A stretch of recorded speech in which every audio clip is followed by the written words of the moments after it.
I've got no response. I love that Xbox in the background. I think that's an Xbox in the background? Yeah. Yeah. A really old Xbox. It's going to be a main machine, but I have to fix it first. Have you determined what's wrong with it? Oh, I know exactly what's wrong with it, and it's bullshit. The hard drive won't read. But because Xbox fucked up their own shit so fantastically, you can't just swap out the hard drive. You have to have the matching code inside the hard drive, and then it's verified from the matching chip on the motherboard. Sounds like a soldering job. It kind of is. So I have to download some code onto an Arduino, have the Arduino read the code, find a compatible hard drive, format that hard drive, put the code on that hard drive, and then boot the system up.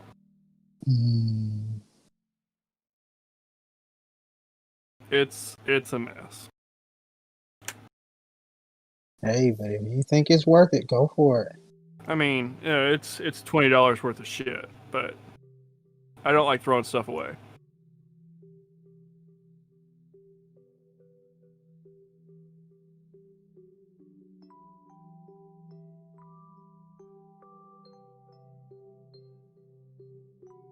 No, it's mine, actually. She subscribed. You're welcome.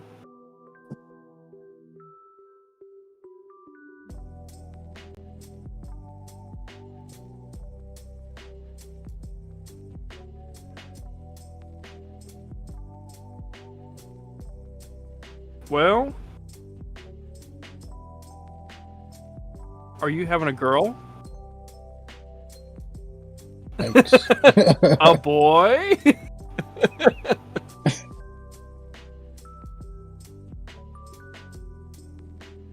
Uh-oh. Sorry, I accidentally clicked on the interview channel and it just switched me over. It was very strange.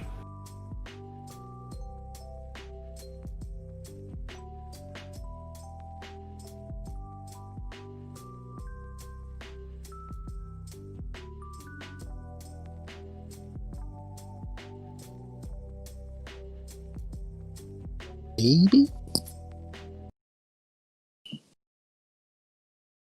I don't know.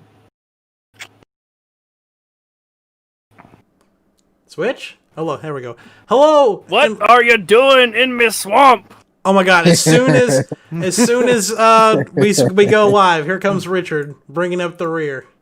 Technical difficulties, everyone. Yeah, we have technical difficulties every week, and as soon as I hit live, here comes old Richard. So, yeah. Fun, exciting times. Hey, 1 second. Uh-oh. No, I need that back. Put that back on. Put that back on, too. Okay. There's Richard! There he is. Hey! I don't hear you. Yeah. Good on you, mate. Your audio is dead.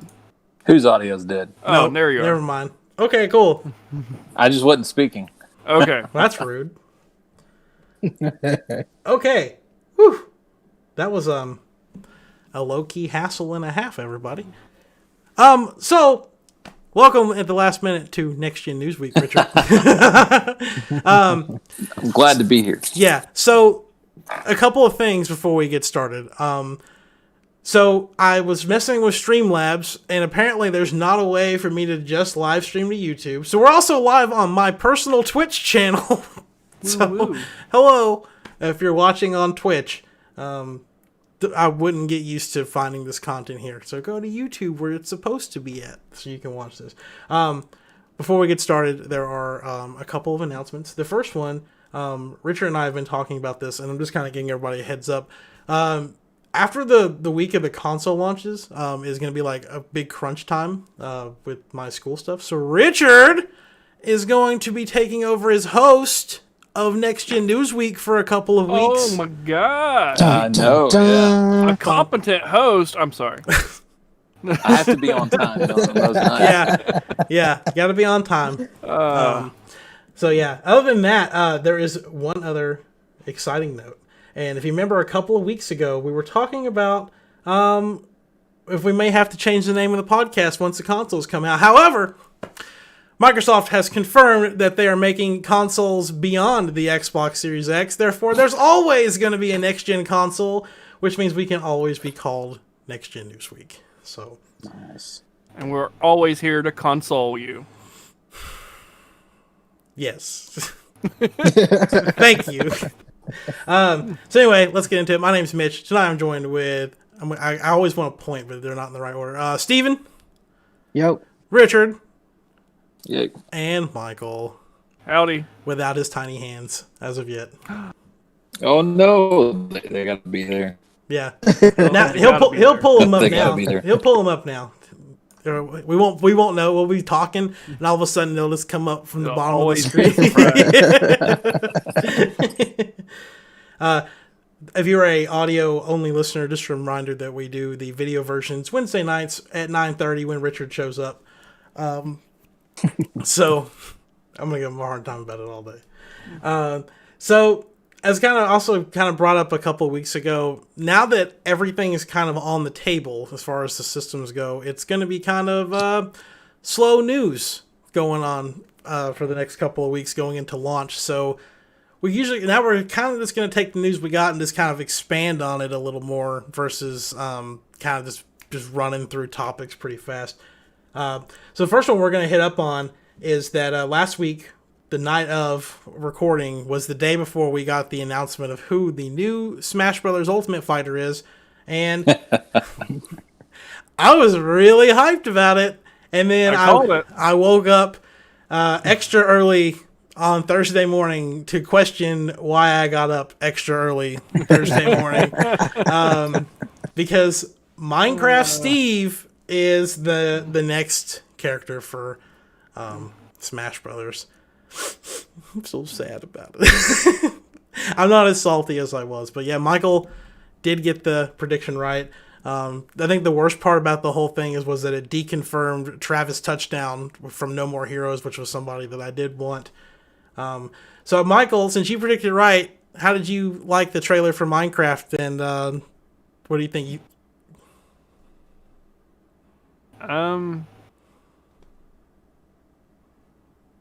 He's very blocky. There's a lot of good puns I could craft here. Here it comes. I really feel blocked in though.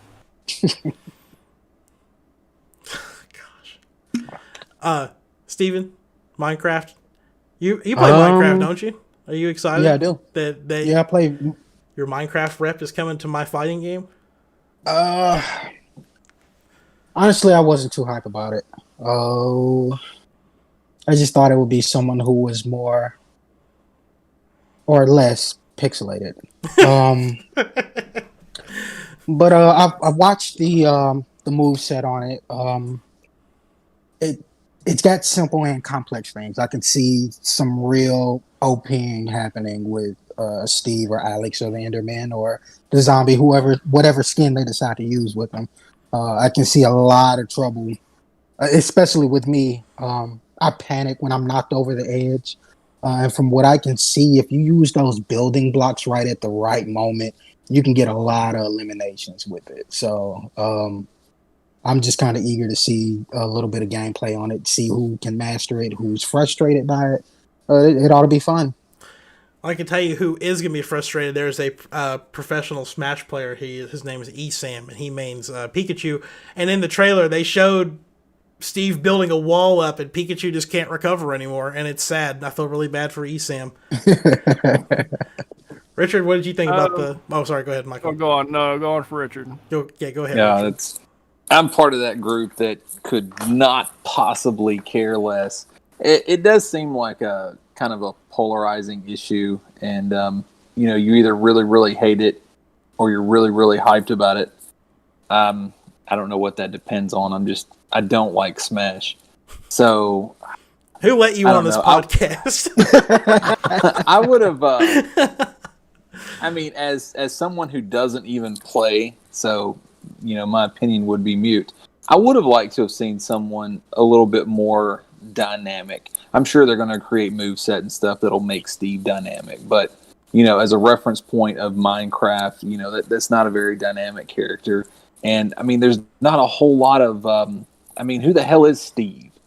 He's just some random avatar that you play in a game. So I don't know. It seems kind of a boring choice as someone who doesn't even play Smash. Yeah, that's where I was at. It kind of seemed like, oh well, everyone loves Minecraft, so you know what? Let's just put Steve in it. I don't know. Felt like a cop out. Kind of. Michael, what were you gonna say? Well, I thought it was really interesting, not like when they were showing the breakdown video of him, and I feel like there's still some questions I need answered, but they were really true to the character, and they pulled the moveset from a lot of different minor nuances, both from the character and from the game, and different versions of the game. Like he has a specific move that he does only in the JavaScript version. And I thought that was really interesting, just to take all the details of that character. Like they really did their homework on it. Well, and the big thing is that like they kind of said that it didn't take like a long time to like get his model or anything like that ready. But what they had to do was they had to go back and rework every single stage. And there's 110 stages in this game, and they had to rework them to be able to where Steve can mine materials out of the ground. So it's like, when you're playing competitive stages, like it's on like a set rotation of what you can get. But if you're playing like on a regular stage, depending on what kind of terrain you're on, will determine the type of materials he's able to pull out of the ground.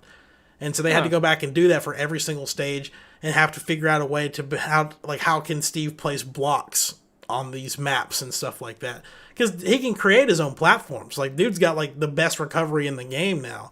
Because he can just jump, set a block, and just keep going until he gets back to wherever he wants to go. Well, that's what I was curious. Like, if he's launched, will he still be able to set blocks? Yes, he can set them in the air. Okay. It's kind of ridiculous. I saw him jumping up and placing the blocks and just building up like this really high platform, but I was just trying to figure out if that would still work on the same mechanic as, like, say, your double jump. Like, if you're not really able to like do certain moves after a launch period. As long as he's able to jump at least one time, I think he can place. Because I think it's like it's a jump and a block placement at the same time. So I think you have to be able to jump at least once to do it. But yeah, it was definitely interesting seeing when I saw the first trailer that was like 3 minutes long. David was actually like watching me react to it on YouTube, and I was just sitting there like just groaning. Like I was like, this is so terrible. Like, God, I hate this. And I went and I watched the 45-minute video, and just seeing, like you said, just seeing all the care that they put into it, to like saying as true as possible to Minecraft, and somehow turning him into a fighter is like, well, cool. And he's got the funny forward aerial that spikes people like Mario, so I have to play with him. So, and back to the simplicity of the character. I mean, I think that still touches on the same aspect as Game & Watch or the robot. I forget his name. Rob, yeah. Yeah. I did want to ask, because this is character number 7, and in the second fighter pass, technically it's character 2. They have 4 characters left in this fighter pass before they're done making characters for Smash, apparently, for this game. Steve, I'll throw it to you first. Who do they top the end of this fighters pass with? Who brings more excitement than Steve, who technically they assume broke Twitter, because when he was announced, Twitter went down for like 15 minutes. So, how do they beat Steve as far as hype levels go? I'm not sure. I don't even know if they're going to be able to beat the hype level of Steve right off the bat with the next character. I think it's going to boil down to that last character. Tons of research, and ultimately Are they going to have those complications that they had with Steve, like you were saying before, where they had to remap all of the maps just to make sure that his core functions that they were going to give him were actually going to work. So if they're going to run into problems like that or more severe problems like that, I think it's just going to boil down to them doing a ton of research. They may already have it in the bag. Who knows? Because he did say that he recorded that in August, and we're just now finding out about it. So who knows? They may already have this in the bag on who's going to top it or who's going to get close for that matter. But I think it just all boils down to how much work they've got to put into it. Because I don't think they're going to be as dynamic on it if they have to put a ton of work in it, get burned out, all types of different things like that. But I'm not really sure who they could possibly pick at this point.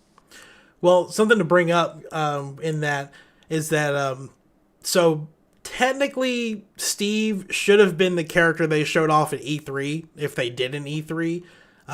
Last year at E3 is when they showed off Hero from Dragon Quest and Banjo-Kazooie at the end of it. And so this time it would have been Steve. And we should be getting the announcement of who the next character is now, pretty much, if it lined up the same way last year. Obviously, we had COVID and everything happen that set everything back. But they pick out who these characters are before they even start working on them. So every character that's in this DLC pack is already been decided. So, and that's kind of to the creator's point, is that, they didn't even think about DLC until the main game was finished, and then they picked everyone for the first Fighters Pass, and then when they got done with it, then they decided who was going to be in the second one. So yeah, the other 4 characters have already been picked, and I can tell you that it's not what's his name, Travis Touchdown. Really upset. I've never played No More Heroes, but dude just looks cool, and he has a lightsaber, so why wouldn't you want him in Smash? He just looks cool. Richard, I'm gonna throw it to you anyway, because even though you don't play Smash, but if you had to pick someone who you think could out-hype Steve from Minecraft to round out this DLC pack, who would it be? Mike Tyson from Mike Tyson's Punch-Out. Yes. Okay, that would be awesome. I would play it then. I would so play it with Mike Tyson. They're not gonna use Mike Tyson. I don't know. I kind of feel like, I know I reference my age so much, but I kind of feel like some of the references that I pull that would actually impress me would be characters that are kind of, I don't like forgotten characters from 8-bit Nintendo. So I don't know. I think they'll probably go with something more mainstream than what I would suggest or anything that I would even guess. So I don't know. I do know that it'll probably be a character that I care nothing about. So I guarantee you I'm right on that. All right, before I throw some crazy guesses out there, Michael, any picks? I think last time we talked about this, someone threw out Sora. And honestly, that's the biggest draw, the biggest upset that I could really see. Yeah, there's never been 100% deconfirmed, but it's been hinted that they could potentially add Sora from Kingdom Hearts in at some point. Sora is in that top 2 of people I was like, please don't be Sora, please don't be Steve, please don't be Sora, please don't be Steve from the other day. Because it's like, no. Because if you bring Sora to Smash, then that means you're bringing all of Disney to Smash. It's just like, no. It's just too much. They have, is the only Castlevania character Simon? And Richter. He's like a playable, he's not like some type of, he's a playable I don't character. know the right term. He's a playable character. And they have Alucard is an assist trophy, and Dracula's a boss. Okay, never mind. I was going to say Dracula would be awesome to play as, but they probably won't go that route if he already exists in the game as something else. I think if they're going to add another Square rep, I think they should do Sephiroth. If they're going to add another character from his stuff. I mean, it'd be cool. I know his sword's 8 million miles long, but they can make it work. They made Ridley work, so they can make his giant sword work. I think if they're going to top it off, it's going to be I think Gino from Super Mario RPG. I think he'll finally get in. Waluigi might make it, but I think Rayman probably has a really good chance of getting in. And people have really been hyped for Rayman coming, and we don't have an Ubisoft rep. Or they put Ezio in, or the new character from Assassin's Creed Valhalla, even though it's not coming to the Switch. But whatever. I don't know. I don't really know who they. It's gonna be kind of like they did with this one, where like Banjo was the middle, he was the third out of 5. Who they followed up with, Terry from Fatal Fury, which, that's like an older fighting game. Cool, I was really happy he got in. And then a Fire Emblem character that 60% of the people who play Smash fucking hate. I'm sorry, they really hate him. And so it's like, I hope Steve's not like the top and then it just drags down. Like, I hope it at least has like one more like heavy hitter character, even if the rest of them after that are just Nintendo IPs. But we'll see. So you said there's 3 spots left? 4. There's 3 more characters coming? 4. 4 more characters coming? They're all supposed to be before the end of the year? Before the end of next year. Okay. It usually takes him about 3 to 5 months to make a character. Okay. Because Byleth came out in January, and then Min Min got her trailer in March, but she didn't come out till June. But that was right when COVID happened, and they were starting to work from home. Right. So that one took a little bit longer, and then June to October for Steve, which is 4 months. So 4 months to rework the entire game to make room for Steve. Like, dude's a legend. I hope he takes a long vacation after this. But anyway, so Steve comes out October 13th, which is next Tuesday. If you have the Fighters Pass too, cool. If not, he is $7 and that comes with his stage and like 10 music tracks. And what else was it? Oh, I'll be doing a breakdown of his moveset and stuff on my Twitch. Again, hi if you're watching on my Twitch channel. But anyway, I was not supposed to be streaming here, but whatever, we'll run with it. So anyway, let's jump from Nintendo to talking about PlayStation, because today Sony decided to put out a video of them tearing down the PlayStation 5, and it's in the video the dude is sitting upright at a table and the PS5 is as big as his torso. Like, thing's massive. Michael, since you're kind of like a PC hardware guy, did you find anything interesting overall in that breakdown? I thought the most interesting part of the build was how gigantic the heatsink was. Mm-hmm. It is, severely well over-engineered, but it's just like I think similar thing with the Xbox. They just want to make sure there is not an overheating problem this time. Well, funny, we'll touch more on this, but apparently, according to the thing I told y'all yesterday we were talking about it off the mic, was that about the Xbox apparently overheating. Apparently, there are more people having this problem. So the Xbox may be having an overheating issue, but we'll get back to that after we get done talking about this. Is it overheating with or without the PS5 sitting on top of it? I don't know. I thought the most interesting thing, and I don't know how this is going to go or not, but the fact that it's got liquid metal cooling in it. Like, I've never heard of something having liquid metal cooling, and I'm scared. Like, I feel like that could be a hazard if it were to get it's the same concept as, say, mercury, and they have reformulated that too. So it's not quite as like if for whatever reason you're doing a Smash video of your brand new freaking PS5 that you're not going to have toxic mercury poisoning, but it's a similar vein as that metal. Like, it melts and becomes liquid at a really low temperature. Okay. Richard, what did you think about the PS5 breakdown? I think they're trying to resolve some of the issues that a lot of people have with the PS4. I know that after the warranty expired on mine, it was about every 6 months I would take it apart just to, use the air and, vacuum it out. But if you don't do that and you do let the dust and everything cake in there, when you play something like Red Dead Redemption 2, I've seen it on my nephew's console. I mean, it literally sounds like a jet engine running underneath the entertainment center. So, it is a loud system. I know they even put like a shielding thing around the Blu-ray drive itself just to like dampen the noise. So I think they really went out of their way to make it a much quieter system, because there's a lot of times that the PS4 it can be relatively loud. The heat sink was phenomenally huge. It really was.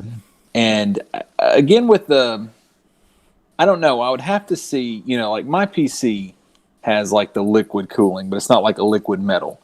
So I'm not really sure why they went that route. I guess I would have to look more into what that is and how it operates. Not knowing anything about it, my first question would be, what's the longevity of something like that? When you've got a liquid that's a metal that solidifies, I would assume, or maybe it just stays liquid. I don't know. I don't know how that holds up from getting hot, cooling down, getting hot, cooling down. I don't know what type of breakdown there is. So I don't know what type of longevity. I don't know if they're putting a lifeline on that system simply by adding that function. So, I mean, I'm sure those questions will come out hopefully sooner than, 4 or 5 years down the road when suddenly all these PS5s start failing because they've got this weird liquid metal that's gunking things up. It's like all of a sudden. When are they going to have consoles that have like a glass side panel and let us change out the hard drives and the graphics cards and the motherboard? Wait, that's a PC. I mean, to an extent, with the PS5, they also showed off how you change or you add or change out the hard drives in it, and on the paneling that doesn't have the disk drive, I believe, it kind of just pops off, and there's like one little screw to pull out, and you've got an extra M.2 NVMe slot, so you can put whatever size you want in there. It's got to be a specific type that has like the read and write speeds that are compatible with PS5, but you can literally just shove any kind of M.2 that beats the requirements in there, and just seal it back up. And I think what's cool is those panels come off so easily that people are going to be customizing those, and so all those mock-ups of a Spider-Man Miles Morales PS5 that are always running around, like somebody's going to make it, and it's going to look really cool. Yeah. And if Sony might take advantage of like selling those. I think for a while on the original PS4, I never owned one, but it had like that one slot you could take off to get to the hard drive, and I think for a while they sold like different themed ones for that too.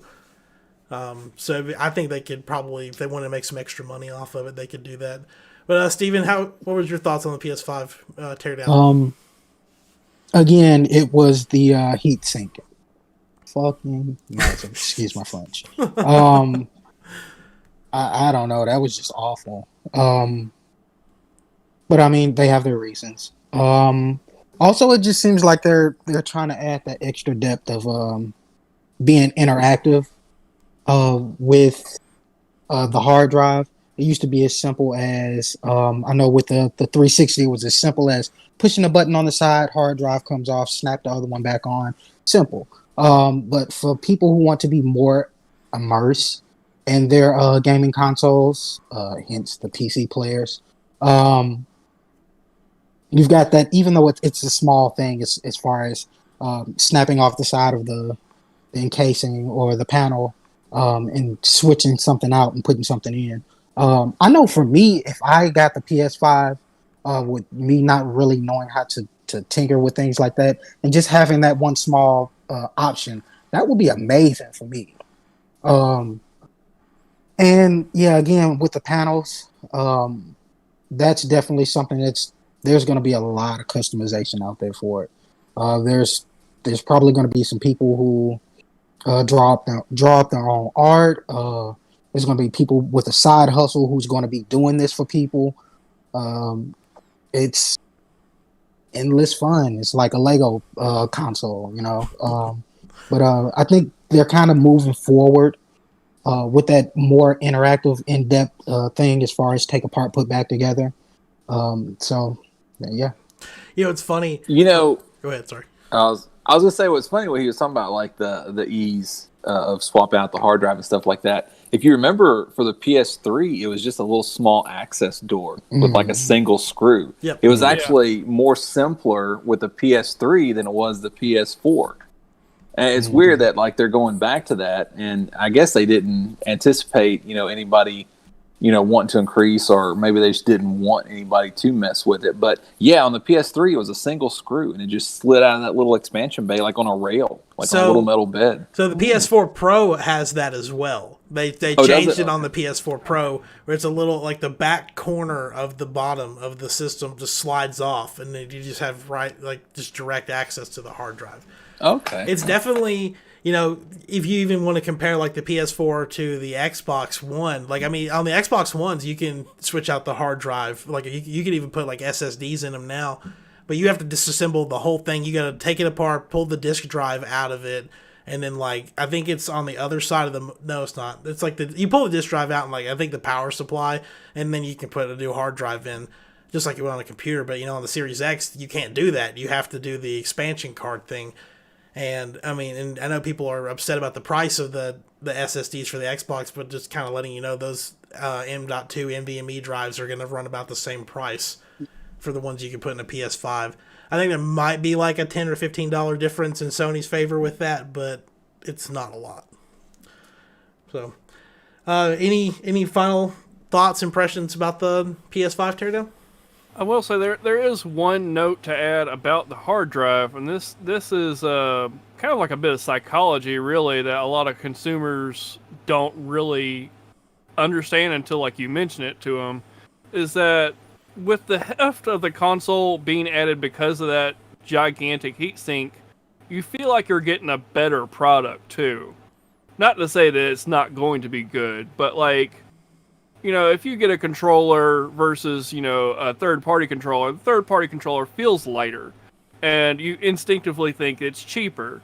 Same thing goes with, like, getting, like, a grill or even a couch. Like, if something just feels light or lighter than you think it's going to be, you don't really believe you got, like, the full product.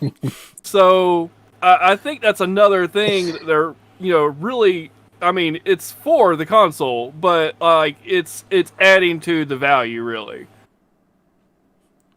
I feel like Richard had something really funny he was gonna say. No, I was thinking about a part of a movie where this guy's trying to sell this dude a gun, and he's like talking about how heavy it is, and he was talking about how weight was a sign of reliability, and that if it didn't work, you could always hit him with it. It was just hit people with a PS5, just whack them. Yeah, if your PS5 feels light, take it back to GameStop and beat them over the head with it. One more thing with the liquid metal cooling. Did they confirm what the casing was? Like what the casing was made out of? You talking about like around the liquid metal? Yeah, it's like some kind of I'll put it's a video. Copper pipes. I mean, they're using a copper heat pipe, so it's surrounded by copper. It's got that, and in that video, I think I put in there from Spawn Wave. He was breaking it down as well. It's got like some kind of sponge around, like directly where it's at, to keep it from like getting out. It's some kind of like spongy material or something like that. If you look at it, it's like you see like the little piece where like the liquid metal's at, and then it's like got like a square of like some kind of black sponge looking thing. He called it a sponge. It might not actually be a sponge, but it's got something around it to keep it from, like, if it were to get out. I think it's supposed to catch it. I hopefully that's not what it like. I don't want to have to worry about like strange. I don't want to have to worry about my liquid metal in my PlayStation getting out and like a sponge catching it. That's really odd. It just like it sounds so cool, like, oh, it's so advanced, but like at the same time, like, I didn't catch that part, but like the sponge would just attract dust. So I don't know. We'll follow up on that one once more people start talking about it. So maybe mold. That's a good point. Your PS5 gets moldy. Musty. Yeah. Have you tried bleaching it? Big old moldy sandwich. No, I used essential oils. It does the same thing. All right, let's take this over to the Xbox. We kind of touched on this before. We'll hit it up. some, there's a lot of content creators and YouTubers and that have gotten hands-on with the Series X, which is, the direct opposite of what Sony's doing, where like nobody's getting to touch it, or no one's getting to like actually put it through its paces. Like they've done like one demo, but like the PS5 was sitting on a table, you weren't allowed to touch it, and you were only allowed to play like one game for a certain amount of time, and you weren't allowed to like put it through its paces. And and for us here at Next Gen Newsweek, we're all about consent. So if the console comes to us first, we'll accept it. Yes. Yes. Just be on the lookout. One day you may see an Xbox sitting on that bookshelf, and I'm just going to pretend like it's not there for 6 months, like Phil Spencer did whenever he had the Series S on his bookshelf in like all these interviews, and nobody thought to ask him about what that was. He just kind of just leaked it out. But anyway, a couple of these people supposedly have been having overheating issues with it. One of them, and this was a source that I cannot verify because it was on Twitter, and we all know what happens on Twitter. It's a bad place. But supposedly, this person... Where I met my wife. Yes. Oh. When you find out Michael's married.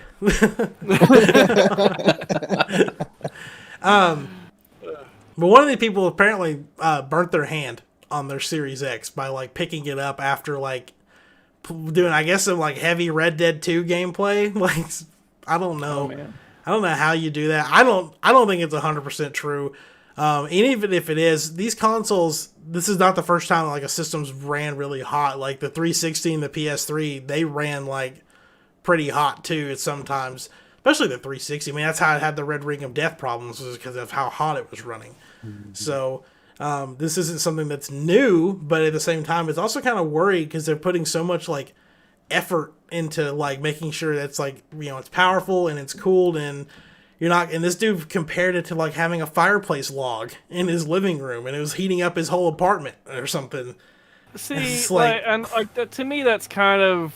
Like you're stretching the truth a little bit. If it was getting that hot, you wouldn't have plastic still on your console. Like that's not a thing that's going to happen. It's not like it's made out of like Teflon and nylon or something like that. No, it's plastic. It's just regular plastic covering your console.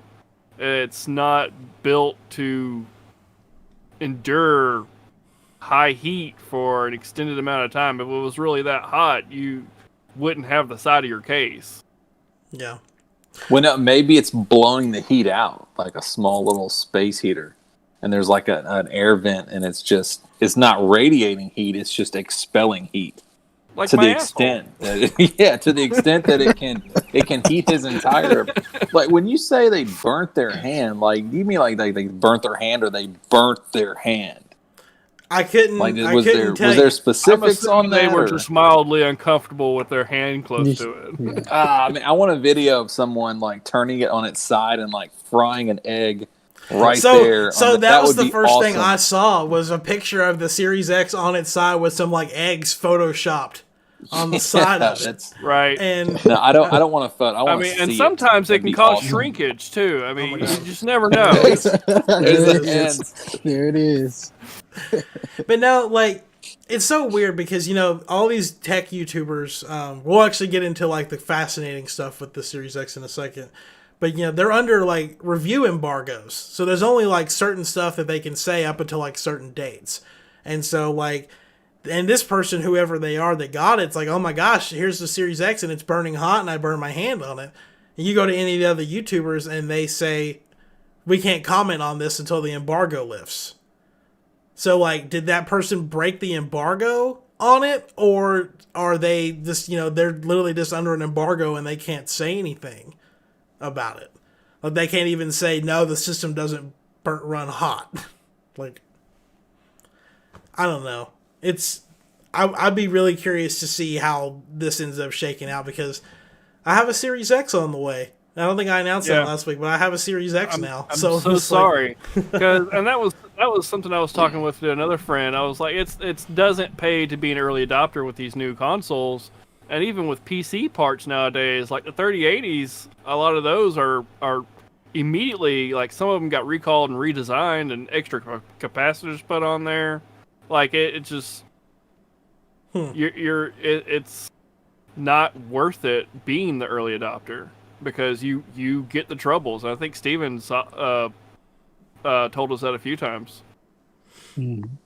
Yeah. But we have a weekly show. I mean, some of us have to be early adopters. Yeah, we'll lose street cred. So. Yeah, you can. Yeah, make sure you're on the lookout for the unboxing videos. I entrust Richard to make a PS5 unboxing video. I will make an unboxing video. Yes. So, yeah. So we'll definitely have an unboxing video for both those. Maybe let's talk about the cool stuff.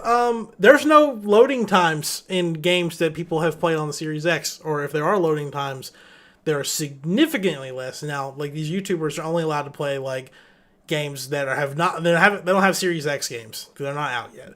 But they've been playing like lots of Destiny and Red Dead and Call of Duty and 360 games and original Xbox games. And there's like the best example that I love is that Red Dead 2 on an Xbox One X takes 2.5 minutes to load, and on the Series X it takes 30 seconds. Like, I mean, I know there is still a load time, but Red Dead like loads all of its game at once instead of like having loading screens throughout the game. So to me, that kind of gets a pass on that. Richard, as a big Red Dead fan, does that kind of excite you for having no loading times? Yeah, I mean, you're talking about the Xbox, but as far as like hardware and the solid state drives, I'm under the impression that PS5 will be just as fast. Although I think it's something that once you have it, it's something that you'll really appreciate. But I think like right now, it's kind of hard to not really fathom it, but it's kind of hard to think about it because you've kind of accepted it at this point that it's going to take a certain amount of time to load. So I don't know how much I can get a sandwich. Yeah, it's like I don't know how much of an emphasis that it's as like a selling point. I think it'll be one of those things that'll impress a lot of people once they see it and it becomes a part of their life. But definitely one of those things you can't go back. So what? I'm sure they're going to.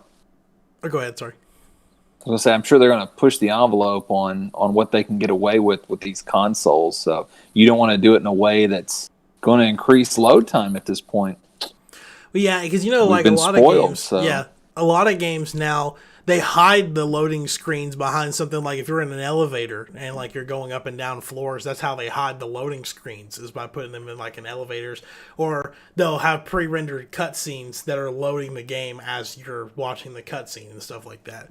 But now, like, if I boot up GTA 5, I don't have time to go, like Michael said, go make a sandwich and a drink and go check the mail and then come back and then the game's finally loaded. Like, I gotta be there. Like, or if you're playing Demon Souls and you die, you don't have to wait for the game to load. You don't even have time to break a controller. Yeah, you can die immediately. Yeah, it's fine. Yeah, I don't know how that works. I wonder if there's going to be an option to where you can put in like a manufactured load time, especially with something like Demon Souls, because no, there's no going back, right? When you die, though, it's like you need that second to kind of like regroup. You can't just get killed like that and all of a sudden they're throwing you back in there. Well, I think the best thing is we'll never have to deal with an Elder Scrolls or a Fallout tips and tricks loading screen ever again. Oh, good God. But yeah, I'm really excited for just how fast these games will lean out. I know Steven plays COD and you guys don't. But like there was a YouTuber, he was like, I wonder what it's like to play Call of Duty Black Ops 1, 2, and 3 at the same time. And it was like he booted all 3 games up, got into matches, and it was just like jumping back and forth, and it wasn't losing his spot, and it was perfect. Like he was playing 3 Call of Duty games at the same time, and it was just like, this is next gen. But yeah, they showed off the smart delivery stuff, so like you could be playing a game like Red Dead or Control or something like that, and then go and jump into like a match in Call of Duty. And say for instance, if you're playing a game you're playing Call of Duty and you're waiting for your friends to get online, or you're waiting for the next match to start, you technically could jump into another game and like do something else in like Destiny, and then jump back whenever they say, hey, the game's on, and then you just jump back. It's really cool. But Steven, out of anything you've seen with the Series X, what's the most impressive thing you've seen so far?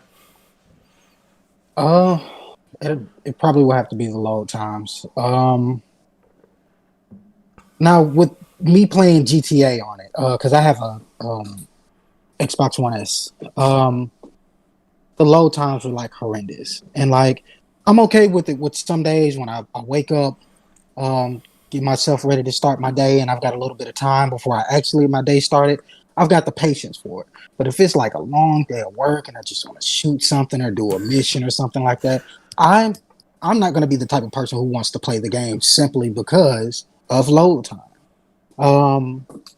And with that being pretty much cut out of the scenario, that's actually great. And it's just a small thing. It's just the sake of a small piece of my sanity being saved because of me being impatient because of anything that may be going on with me. Yeah, like I noticed too on like God of War when you were jumping between the Bifrost, they had like the cut scenes to where you were walking through and they had dialogue and stuff like that. It was clear that it was a loading screen. But it still came in as a seamless game as far as loading and everything. Those types of things I feel like they should still hold on to. Like for Demon Souls and other games like that, to where you have to take your time, regroup, think out a new strategy, maybe change up some things mentally. If they don't have that in those games, I think it's going to actually take away from the game. It's going to hurt the game. So as long as those two things are like balanced, games that obviously don't need a load time, the load time is cut out altogether. And then those games are where you need to be smart about the next round that you go into it. If they leave that in there, then that's good too. So, okay, Michael. I mean, easiest way to mitigate the well, like how Richard said, you know, having that like having a set load time. I think the easiest way would just be like have it like basically pre-paused, I guess. You know, press A to begin, and you know you're right in the game. I think, honestly, the load times are really about CPU leaps, basically. I mean, having more cores allows the system to allocate more resources for a certain task. And yeah, the graphics card helps. The NVMe direct drive helps. But it really just having those more cores is really what's allowing it to basically preload the scene while a shortcut is playing, or scene is playing. So, okay.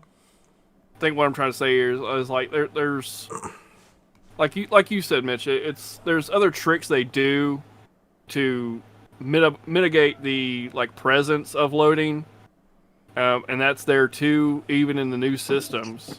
But I think just having the more cores helps them a lot.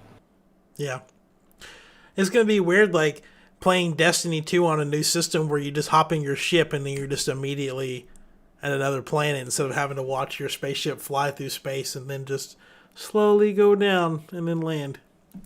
And then wait 3 more seconds of darkness. Yes. Yes. All right. Well, that is actually all of the news for this week. So we're going to jump into games that we're playing. But before that, I would like to remind everyone that whenever we get done talking about the games we're playing, we'll be answering questions and comments. So if you have any questions or comments for us, now will be the time to go ahead and start feeding those in so we have plenty of time to answer them. But as far as games we're playing, I'm going to throw it to Richard. What are you up to this week? I haven't played anything this week. I actually went up to Gatlinburg. Nice. And I was telling you about this earlier today. They had a VR thing set up called Omni. And I don't know if there's one local. I don't know if any of you guys ever played the Omni thing. It's completely exhausting. They put you in this harness that you have to belt around your waist, and then you have to wear these things called overshoes over your actual shoes. And then they put you in this little slippery disc that you literally have to run on. But it's not like regular running. It's like resistance running because you're in this one spot. But you got these two controllers. And I think the thing that I noticed the most about it was that I've talked on previous podcasts of how I don't like the PSVR because after about 15, 20 minutes, it's like someone's just poured sand in my eyes. My eyes feel really dry, and it's really draining on my eyesight. I did not get that at all when I was playing this Omni thing. Literally, you know, I would turn my head and look around. You didn't have that sort of, I don't know, there's the best way I can describe it is like a jittery on the PSVR. It's not smooth at all. It was so smooth, and it was really intense. I was playing, it was a zombie shoot 'em up type thing. So there's actually a video of it online. I'm going to see if I can't like pull that video and maybe send it to you guys so you can see it. Because there's that gameplay footage, and then you can like actually see me if you really want to. But I don't know, halfway through the video, all you can hear is my labored breathing because, oh my gosh, it was just exhausting because you're having to run the entire time. Like it's like resistance running. If I could do that 20 minutes a day, man, I would be cut. I mean, it's like if you were to play Ring Fit Adventure with wearing a VR headset. I mean, you get the same type of workout playing that game. But yeah, it was really good. I got to see Richard in person. I don't ever get to see Richard in person anymore, so I got to see him. Yeah, in person I bought what did I get? I got Somerset and Morrowind, the expansions. I haven't played Elder Scrolls Online in forever. I guess I'm gonna have to boot it up. The only reason I left it is because it took over my life. I had joined a guild, and there were people that were online. Yeah, I don't know their names, so I'm not even going to say their names, but like, I guarantee you, if I go online right now, I bet they're online. It's like they live there. I don't know what they do. They've got to have won the lottery or just be like independently wealthy or something because they're literally always on. And man, it got away from me. Finally, I said, I can't play this anymore. And then I bought 2 expansions for it today, so we'll see where that goes. Yeah.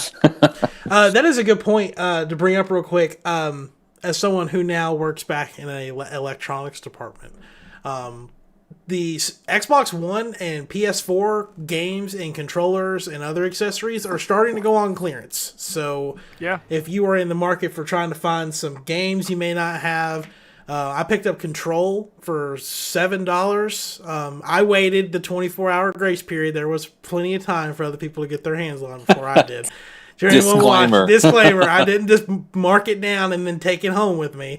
And the Little Nightmares Complete Edition, I got those for Xbox. And I was like, I'm going to live stream that. And then I remembered I don't have an Xbox until next month. So I can't even play them yet. You can always send it this way. Have you played through that before? What, Little Nightmares? Yes. I started it, but I never beat it. Okay. All right. That's such a great game. I can't wait for that second one. It is a great game. Yeah. Little Nightmares 2 was like one of the most hyped games I have going into next year. So yeah, they've got all sorts of stuff though. The only thing that hasn't gone on clearance yet are like the hard drives. I don't think they will. But the new reset next week actually has homes for the Xbox Series X controllers and headsets, and the PS5 headsets are on the modular too. So we are probably getting ready to start seeing an influx of accessories starting to come in. I know that kind of would go into like an open box or a tech deal from Michael, but I wanted to get that out there while I was thinking about it. But anyway, Michael, what games do you play this week? I've been playing nothing but Genshin Impact, because that's my whole life now, is anime chicks and watching them fly, and they all have dresses on, and you can just rotate the camera to just the right spot. I mean, that's not the whole game. I'm sorry. But, that's all I've been playing. What were the numbers on that? Wasn't it like, I can't remember how many how many downloads on mobile. I want to say it was 14 million downloads on mobile. Yeah, it's an insane amount. And they've made $50,000 off of a free to play game. Yeah, in like which 2 is weeks. Insane because I can't use my debit card on it. Like it just says no, I can't use this card. I'm like, but why? I want to give you money. so they don't have PayPal set up yet. I don't know why. So I'm hitting forums up. I'm like, guys, which prepaid cards work with this game? I'm trying to spend money hard, trying to waste my fortune away. But yeah, I haven't even downloaded it yet because people are like, yeah, you have to download it off their website, and like, no matter how good your internet is, it's gonna take you like 10 hours to download it. And it fucking sucks. But yeah, I mean, it's worth it. It is. I will say people's phones are, if they're playing it on mobile, it heats up your phone. It is using everything your phone has. It is draining that battery. Use some sort of high-speed power adapter when you're playing it. On top of that, though, it does play well on anything that it is running on a mobile. So there's that at least. Yeah. Before I ask you, just to let you know, Richard, you're now the only one who hasn't dropped an F-bomb, so you get one. So, I mean, just use it wisely. But okay. I'm gonna hang on to it for now. Okay. All right, Steven, what are you playing this week? I'm thinking about taking it back with some emulators. I want to pick up Chrono Trigger and beat it again for like the 18th time. To see if I've missed anything on it. I actually started playing Limbo again.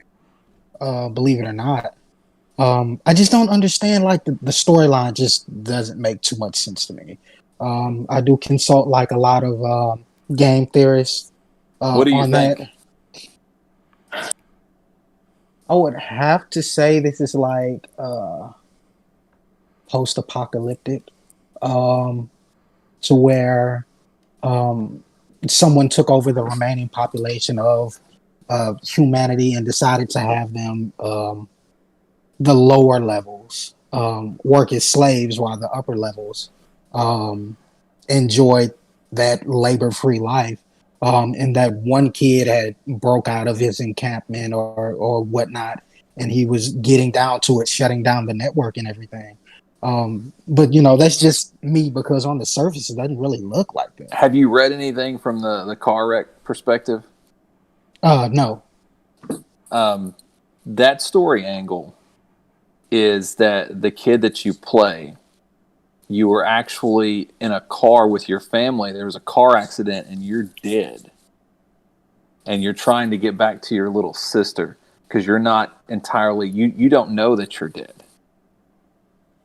And the game that you go through, the limbo, is kind of like a purgatory, trying to get back to her. Makes it sad as hell and just really depressing, but you can, at least from my perspective of playing that game, I can see more of the symbolism with that sort of story than what I've read about, like, the machine and the post-apocalyptic aspect of it. Mm-hmm. Well, Steven, you left out the best game, best game that has taken a lot of people by storm the past couple weeks, and that's Phasmophobia. And it's it's so crazy because games like Phasmophobia and Among Us have been out for years, and then all of a sudden, one Twitch streamer gets a hold of it, and then everybody's playing it. Mm-hmm. So last month was Among Us, and now this month is Phasmophobia. Mm-hmm. The best way I can describe it to someone who's never seen anything of it: 4-player, rated M, first person, Luigi's Mansion. Like, it's just the best way to describe it. You're hunting ghosts, but the thing is, you're not trying to capture them. You're trying to identify. Trying to rape them. No. You said rated M. No. You're trying to Imagine identify. your butthole just slowly opening and closing because the ghost is going inside of you. Just rated R. No. Rated R. If only you had the tiny hands for that. Where are the tiny hands?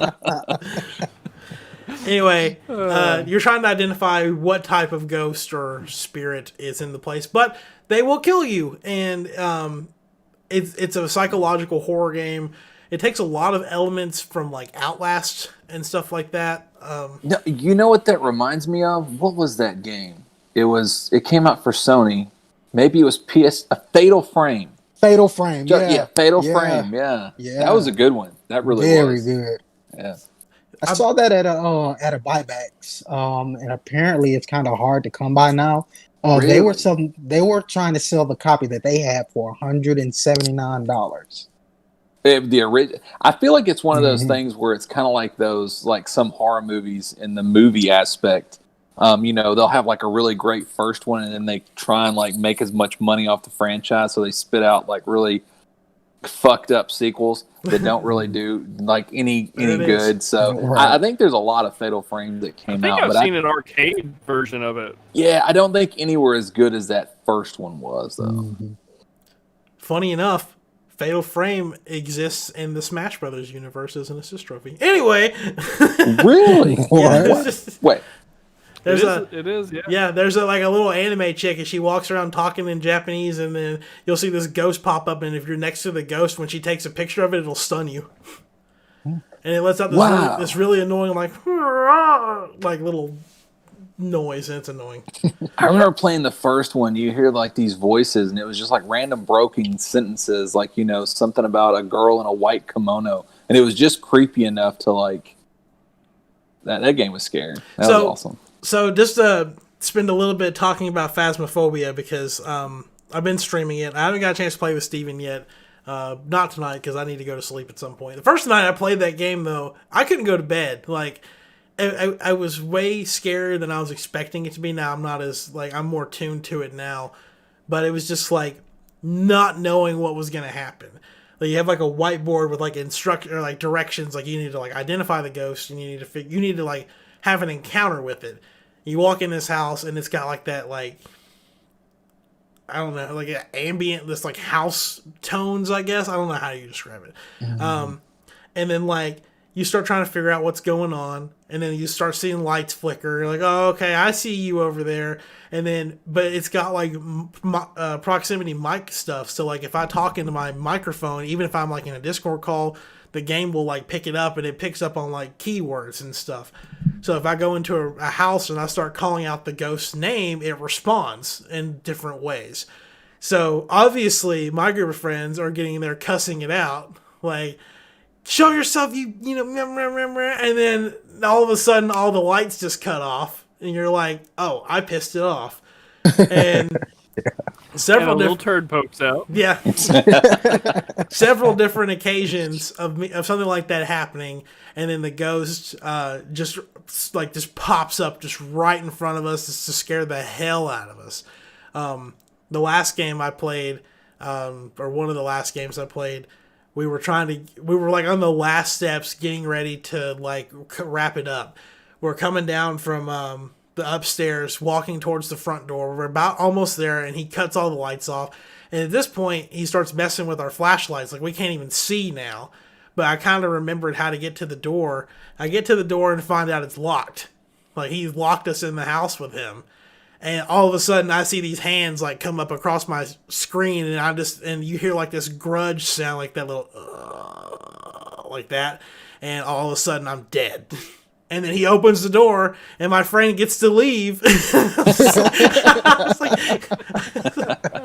was like, what the hell? It's really fun. It's on sale for like $13 on Steam.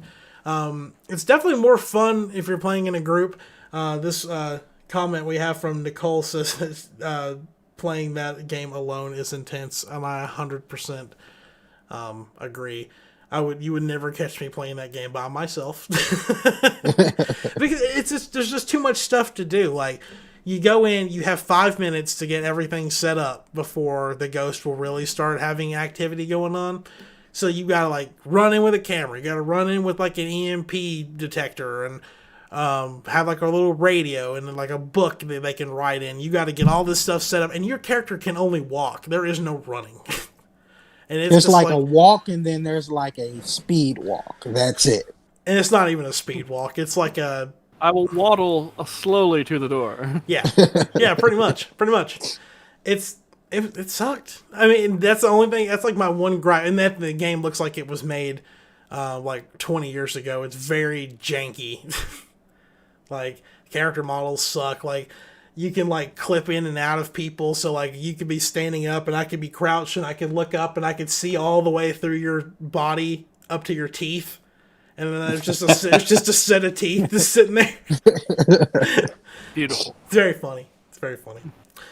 All right, going to let's read through some of the comments. I started off before we even went live. I was like, "Can we get some hype in the chat?" Michael told me he was going to hype me very hard. You're welcome. Chase says that he can't believe they added Scuba Steve to Smash. Chelsea said a Nintendo would beat the hype in this pre-show. Hello, Charlie. Everyone, he said, "Hey, room." When we're talking about games we're going to play this week, Nicole says she's going to grind out guns in Call of Duty, maybe play Street Fighter and PUBG. By the way, Call of Duty Black Ops Cold War beta starts on PlayStation tonight at like 2 a.m. This weekend is only for people who have pre-ordered, and then next weekend is the open beta, and then also that weekend is also for people who pre-ordered on Xbox and PC, and then the week after that is the open beta across all platforms. So that's exactly what I'll be doing if I'm up at 2 a.m. Just playing the Call of Duty beta. And then Chase says Control is one of the best games I've ever played this year and highly recommends it. Definitely good playing it, but something we've brought up before is that the version of Control that I got is not compatible with it doesn't get a free next gen upgrade. Like you have to buy like their Game of the Year like complete edition to be able to get the free upgrade to the Series X and the PS5. But I mean, the Xbox version at least has like auto HDR and it upscales it and takes advantage of a lot of the Series X features even without being optimized for it. So it's already getting like those better load times. The game looks better and everything. So I mean, it's even if I don't pay for the actual upgrade, I'm still going to get a better version of the game anyway. But also Nicole's brought up, if you are an Xfinity customer, you can get into the Cold War beta for not having to actually pre-order the game. So you just sign in with your Xfinity account and you can get access to it. But anyway, let's plug some social medias and get out of here. So Richard, we'll start with you.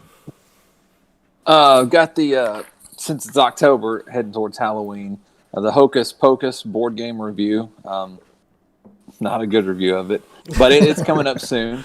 The tutorial on the Teenage Mutant Ninja Turtle Dice Tower is finally going to see the light of day next week. Yay. And while I was in Gatlinburg, I picked up the Fallout Shelter board game. So I've cracked it open. I've piddled with it. So be looking forward to that review. And that's at Board Game Breakdown on YouTube and Facebook and Instagram. Not Twitter. You didn't like Twitter. Not Twitter. I don't care for Twitter. All right, Michael, what you got? Unsolicited news. It's still the hottest Facebook group on Facebook.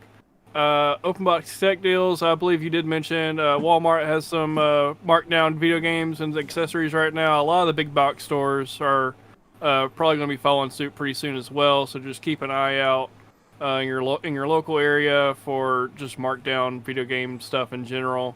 We'll also say, I mean, for open box tech deals, I always like getting a good deal on like used or just gently pre-owned stuff.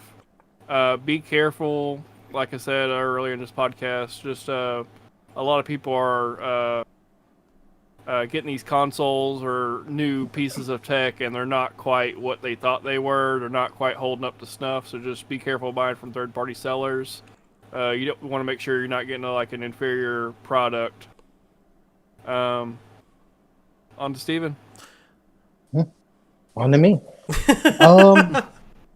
We will give Twitch a shout out.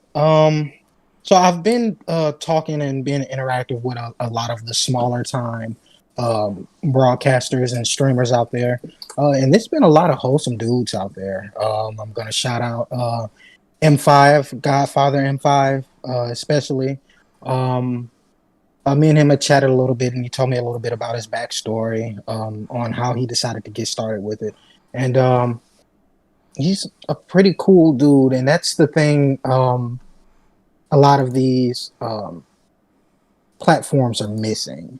Yeah, you've got somebody who will get up there and they'll have personality and things like that. But their main reach is just to succeed, and that should be the case with most people. But that's like the only thing that they care about. And I'm mainly shouting him out because he's interactive with his people. People can jump in. Um, and I read the chats on one of them, and somebody was just having a bad day, and like everything had gone to hell, and just the fact that he was open and interactive to that person, it meant the world to him. Yeah, shout out to him, and also to my little brother. He's actually trying to get out there, and he's doing his music thing. If you could give him a holler, JHen21 on YouTube and on Twitch, it would be greatly appreciated. It's not about me this week. That's who JHen21 is. All right, I see you. What up, JHen? I was wondering who that was. Okay. Well, since we're running it back to Twitch, twitch.tv/MeechFlow. I'm probably not going to stream tonight. I actually put up a stream schedule on my Twitter, which is also at MeechFlow. Lots of Call of Duty beta going on this weekend, and doing some Smash labbing with Steve and Alex and all of them on Tuesday. So that'll be fun. I don't know what time they're going live. It usually happens about like 8 o'clock at night. So yeah, I have something fun to do that day. I really don't have anything else going on. Like I said at the top, we got about 3 more weeks or so until the new 3 or 4 weeks until the systems come out, and then Richard will be taking over for me for a couple weeks as I be a good noodle and do my final exams and stuff. And again, if you're watching this on my personal Twitch, again, this is not normally where you'd see it, but Streamlabs is being difficult as usual. So if you are watching on Twitch, but you want to keep watching future episodes, youtube.com/NextGen Newsweek. If you're an audio-only listener, thank you for still being here. But with video versions are live every Wednesday at 9:30-ish p.m. or whenever Richard whenever Richard wants to show up. And then the audio versions are available Thursdays at 11 a.m. on Anchor and Apple Podcasts and Spotify and Overcast and Google Podcasts. There's so many different ones. And while I'm thinking about that, also shout out to everyone outside of the U.S. who listens or watches the podcast, because that's exciting, having people all across the world watching this little passion project we've got going on. But other than that, I got nothing. If you guys got nothing, anything? No. I was late because I was playing Marvel Strike Force on my phone. Oh. Well, according to the message that I got, said I suddenly forgot how to use a camera. Oh, no, that was something entirely different. No, that was... Anyway, that'll do it for this week of Next Gen Newsweek, and we'll see you next time. Goodbye. Goodbye, everybody. Later. We've actually got 2 sponsors this week. Give a big hands up to Big Mommy Milkies and Femboy Catgirl Waifus. Representation matters. We love you. Bye.